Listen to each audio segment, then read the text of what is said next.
ಯುದ್ಧ ವಿರಾಮದ ಘೋಷಣೆಯಾಗಿದೆ. ಈ ಯುದ್ಧ ವಿರಾಮದ ಮಧ್ಯೆ ಇಸ್ರೇಲ್ ಪ್ರಧಾನಿ ಬೆಂಜಮಿನ್ ನೇತನ್ಯಾಹು ಮಾತನಾಡಿದ್ದಾರೆ. ಅಗತ್ಯ ಬಿದ್ದರೆ ಮತ್ತೆ ಯುದ್ಧ ಅಂತ ಹೇಳಿದ್ದಾರೆ. ಯುದ್ಧ ಅಂತ್ಯವಾಗಿಲ್ಲ, ಇದು ಕದನ ವಿರಾಮ ಮಾತ್ರ. ಕದನ ವಿರಾಮದ ಬಳಿಕ ಇಸ್ರೇಲ್ ಪ್ರಧಾನಿಯ ಮೊದಲ ಮಾತಿದು. ಇದು ಯುದ್ಧದ ಅಂತ್ಯವಲ್ಲ, ಯಾವುದೇ ಕ್ಷಣ ಹೋರಾಟಕ್ಕೆ ನಾವು ಸಿದ್ಧರಿದ್ದೇವೆ ಅಂತ ಹೇಳಿ ಬೆಂಜಮಿನ್ ನೇತನ್ಯಾಹು ಹೇಳಿದ್ದಾರೆ. ಇರಾನ್ ಜೊತೆ ಸಹಕಾರದೊಂದಿಗೆ ಕದನ ವಿರಾಮವನ್ನ ನಾವು ಮಾಡಿದ್ದೀವಿ. ಕದನ ವಿರಾಮಕ್ಕೆ ನಮ್ಮ ಒಪ್ಪಿಗೆ ಇದೆ. ಆದರೆ ಬಂದೂಕಿನ ನಳಿಕೆಯ ಮೇಲೆ ನಮ್ಮ ಬೆರಳಿದೆ ಅಂತ ಹೇಳಿದ್ದಾರೆ ಬೆಂಜಮಿನ್ ನೇತನ್ಯಾಹು. ಯಾವುದೇ ಪ್ರಚೋದನೆಗೂ ನಾವು ತಿರುಗೇಟನ್ನ ಕೊಡ್ತೀವಿ ಅನ್ನುವಂಥ ಎಚ್ಚರಿಕೆಯನ್ನ ಕೊಟ್ಟಿದ್ದಾರೆ. ಇರಾನ್ ಕಡೆಯಿಂದ ಯಾವುದೇ ಪ್ರಚೋದನೆ ಬಂದರೂ ತಕ್ಷಣ ತಿರುಗೇಟನ್ನ ಕೊಡೋದಕ್ಕೆ ನಾವು ಸಿದ್ಧ. ಕದನ ವಿರಾಮ ಅಮೆರಿಕಾಗೆ ಸಿಕ್ಕಂಥ ದೊಡ್ಡ ಜಯ. ಕದನ ವಿರಾಮದಲ್ಲಿ ಲೆಬನಾನ್ ಒಳಗೊಂಡಿಲ್ಲ ಅನ್ನುವುದನ್ನ ಸ್ಪಷ್ಟವಾಗಿ ಹೇಳಿದ್ದಾರೆ ಬೆಂಜಮಿನ್ ನೇತನ್ಯಾಹು. ಮತ್ತೊಮ್ಮೆ ಇದನ್ನ ಒತ್ತಿ ಹೇಳಿದ್ದಾರೆ. ಕದನ ವಿರಾಮದ ಬಳಿಕ ಇಸ್ರೇಲ್ ಪ್ರಧಾನಿಯ ಮೊದಲ ಪ್ರತಿಕ್ರಿಯೆ ಇದು. ಲೆಬನಾನ್ ವಿಚಾರವಾಗಿ ಇವತ್ತು ಕೂಡ ದಾಳಿ ಕಂಟಿನ್ಯೂ ಆಗಿದೆ. ಯಾಕಂದ್ರೆ ಇವತ್ತು ಬೆಳಗ್ಗೆಯೇ ಟ್ವೀಟ್ ಮಾಡುವಂತಹ ಸಂದರ್ಭದಲ್ಲಿ ಇಸ್ರೇಲ್ನ ಪ್ರೈಮ್ ಮಿನಿಸ್ಟರ್ ಆಫೀಸ್ ಬಹಳ ಕ್ಲಿಯರ್ ಆಗಿತ್ತು. ಕದನ ವಿರಾಮ ಇರಾನ್ ಜೊತೆಗೆ ಮಾತ್ರ.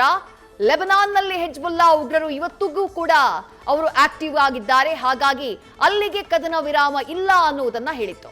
ಆದರೆ ಅದಾದಂತಹ ನಂತರದಲ್ಲಿ ಇರಾನ್ನಿಂದ ಪ್ರತಿಕ್ರಿಯೆ ಬರುತ್ತೆ. ಸರಣಿ ಕದನ ವಿರಾಮಕ್ಕೆ ಸಂಬಂಧಪಟ್ಟಂತಹ ಟ್ವೀಟ್ಗಳ ಬಳಿಕ ಮತ್ತೊಮ್ಮೆ ಸ್ಟ್ರೆಸ್ ಮಾಡುತ್ತೆ. ಅಮೆರಿಕ ಲೆಬನಾನ್ನ ಮೇಲೆ ಆಗ್ತಾ ಇರುವಂತಹ ದಾಳಿಯನ್ನ ನಿಲ್ಲಿಸಬೇಕು, ಕದನ ವಿರಾಮ ಆಗಬೇಕು ಅಂತಂದ್ರೆ ಇಸ್ರೇಲ್ ಲೆಬನಾನ್ನ ಮೇಲೆ ಮಾಡ್ತಾ ಇರುವಂತಹ ದಾಳಿ ಸ್ಟಾಪ್ ಆಗಬೇಕು ಅನ್ನುವಂತಹ ಆಗ್ರಹವನ್ನ ಮಾಡುತ್ತೆ. ಇದೆಲ್ಲದರ ಮಧ್ಯೆ ಲೆಬನಾನ್ನಲ್ಲಿ ಇವತ್ತು ಕೂಡ ದಾಳಿ ಮುಂದುವರೆದಿತ್ತು.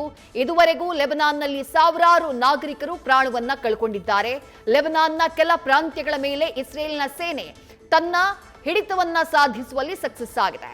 ಲೆಬನಾನ್ನ ಜೊತೆಗೆ ಇಸ್ರೇಲ್ಗೆ ಯಾಕೆ ದ್ವೇಷ ಅಂದ್ರೆ ನೇರವಾಗಿ ಲೆಬನಾನ್ ಜೊತೆಗಲ್ಲ, ಲೆಬನಾನ್ನಲ್ಲಿರುವಂತಹ ಇರಾನ್ನ ಪ್ರಾಕ್ಸಿ ಬಂಡುಕೋರರು ಉಗ್ರರು ಯಾರಿದ್ದಾರೋ ಹೆಜ್ಬುಲ್ಲಾಗಳು, ಅವರ ವಿರುದ್ಧ ಆಕ್ರೋಶ. ಹೆಜ್ಬುಲ್ಲಾಗಳು ಇಸ್ರೇಲ್ನ ಉತ್ತರ ಭಾಗಕ್ಕೆ ಸತತವಾಗಿ ದಾಳಿಯನ್ನ ಮಾಡ್ತಾ ಇದ್ರು ಇರಾನ್ನ ಜೊತೆಗಿನ ಯುದ್ಧ ಆರಂಭದ ನಂತರದಲ್ಲಿ. ಹಾಗಾಗಿ ಅದಕ್ಕೆ ಪ್ರತ್ಯುತ್ತರವಾಗಿ ಇಸ್ರೇಲ್ ಕೂಡ ಮಾರಕ ದಾಳಿಯನ್ನ ಕಂಟಿನ್ಯೂ ಮಾಡಿದೆ. ಈಗ ಬೆಂಜಮಿನ್ ನೇತನ್ಯಾಹು ಬಹಳ ಸ್ಪಷ್ಟವಾಗಿ ಹೇಳಿದ್ದಾರೆ, ಕದನ ವಿರಾಮಕ್ಕೆ ನಾವು ಒಪ್ಪಿದೀವಿ. ಹಾಗಂದ ಮಾತ್ರಕ್ಕೆ ಇದು ಕದನ ವಿರಾಮ ಮಾತ್ರ, ಯುದ್ಧದ ಅಂತ್ಯ ಅಲ್ಲ. ಬಂದೂಕಿನ ನಳಿಕೆಯ ಮೇಲೆಯೇ ನಮ್ಮ ಕೈ ಇರಲಿದೆ. ಅಮೆರಿಕ ಈ ಕದನ ವಿರಾಮದಲ್ಲಿ ದೊಡ್ಡ ಗೆಲುವನ್ನ ಸಾಧಿಸಿದೆ. ಬಟ್ ಲೆಬನಾನ್ ವಿಚಾರದಲ್ಲಿ ಕದನ ವಿರಾಮ ಅಪ್ಲೈ ಆಗೋದಿಲ್ಲ. ಯಾವುದೇ ಪ್ರಚೋದನೆಗೂ ನಾವು ತಿರುಗೇಟನ್ನ ಕೊಡ್ತೀವಿ ಅಂತ ಹೇಳಿ ಇಸ್ರೇಲ್ನ ಅಧ್ಯಕ್ಷ ಬೆಂಜಮಿನ್ ನೇತನ್ಯಾಹು, ಇಸ್ರೇಲ್ ಪ್ರಧಾನಿ ಬೆಂಜಮಿನ್ ನೇತನ್ಯಾಹು ಸ್ಪಷ್ಟಪಡಿಸಿದ್ದಾರೆ. ಸೀಸ್ ಫೈರ್ನ ನಂತರ, ಕದನ ವಿರಾಮ ಘೋಷಣೆಯ ನಂತರ ಮೊದಲ ಬಾರಿಗೆ ಇಸ್ರೇಲ್ ಕೊಟ್ಟಿರುವಂತಹ ಪ್ರತಿಕ್ರಿಯೆ ಇದು.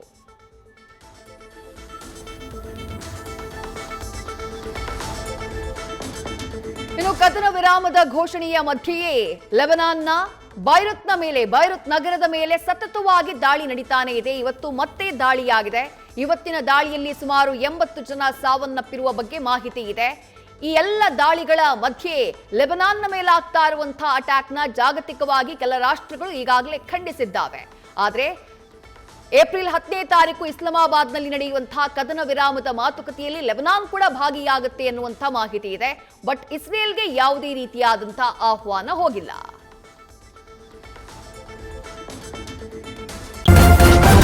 ನ್ಯೂಸ್ ಫಸ್ಟ್, ನಿರ್ಭೀತಿಯಿಂದ ನಿಮ್ಮ ಪರವಾಗಿ.